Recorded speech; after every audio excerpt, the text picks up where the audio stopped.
Wairewa.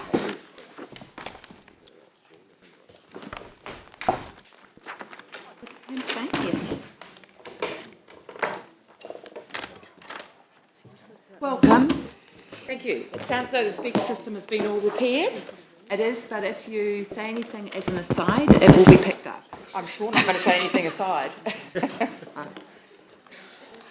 Just while Pam's sitting down, I need to adopt the minutes of the previous meeting.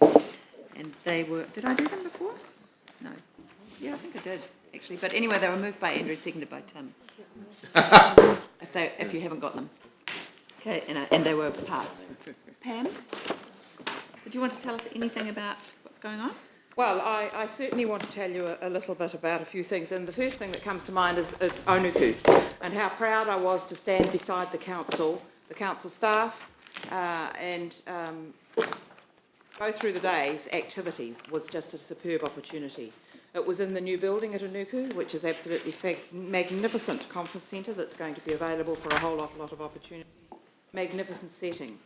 Very well organised, particularly the City Council. And I have actually just brought the brochure from the citizenship ceremony here, and delighted that we had so many councillors at that day. So many thanks for coming along and sitting with us during that occasion. Our relationship with Onuku is very strong, and we continue to grow as a community with Onuku beside us.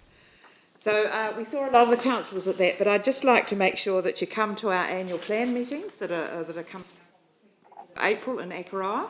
This is the council rollout of meeting and talking about the annual plan.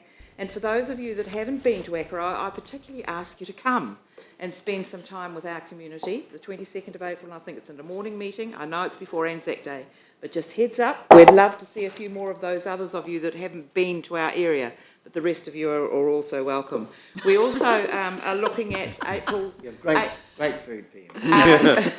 April the 1st was the reopening of the Gaiety. Now that's just in the pipeline. I'm not quite sure how far that invitation... Well, I'm sure everybody will be invited to that, but it is reopening that we've been notified as a community. And the note that came with that respected the community for the time that they waited.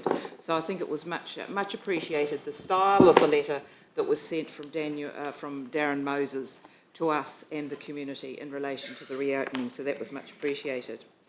Freedom camping continues to be an issue, a continual issue. It's growing. We solve it in one area and we push it somewhere else. And look, we do hear what our community is saying. We acknowledge the amount of work that the council are doing. We do need to find a resolution.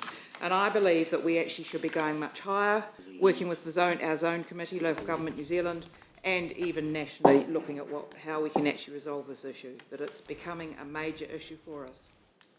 So if I then just go to our minutes, and there's just one issue there that I really just wanted to pull out of that, and was on the bottom of page 17 that we've talked about the black cat and the opportunities that we have in Akaroa for wildlife tourism and opportunities. This is just still from recovering from the earthquake, from a proposal that earlier came to the table, and bringing that consent back to the table, looking at it and ensuring that the operators that are using the wharf know what is actually going to happen down the track, and that our wharf, as far as I'm aware, is a historic wharf, an old wharf that has a considerable number of repairs to be done on it.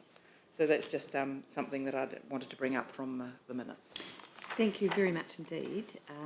So we haven't got any Part A items. No. So can I just get Andrew to move and maybe David to second that the minutes that we receive the minutes? Okay, no discussion?